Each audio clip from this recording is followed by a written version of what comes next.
Hey guys, welcome back my channel veg foodies Ajay. ఇవాళ morning 5:30కి లేచి first వేడివేడిగా water తాగేసి ఆ తర్వాత సోయాబీన్స్ నానబెట్టి ఈవినింగ్ నేను వీటిని మిక్సీ ఆడి దీంతో మనం నార్మల్గా సోయా పన్నీర్ ఉంటుంది కదండి, సోయా పన్నీర్ చేయడానికి. తర్వాత వెంటనే నేను బంగాళదుంప అట్టగా రెండు చిన్న చిన్న ఉంటాయి, వాటితో బజ్జీలు వేసేసాను స్నాక్స్ కింద పెడదామని చెప్పేసి.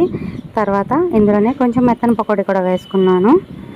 తర్వాత మనం ఈరోజు పొనగంటి కూర ఫ్రై చేస్తున్నాను లంచ్ బాక్స్లోకి. దానికోసం అని చెప్పి ముందుగా ఆయిల్ వేసుకుని తర్వాత అందులో కచ్చాబచ్చగా దంచిన వెల్లుల్లి వేసుకొని పోపు దినుసులు కూడా వేసేసుకుని తర్వాత మనం ఇందులో పొనగంటి కూర కూడా వేసేసుకొని నానబెట్టిన పెసరపప్పును కూడా వేసేసుకుని నేను నైటే నానబెట్టుకున్నానండి పెసరపప్పు, అందుకే విజిల్స్ ఏం వేయించలేదు.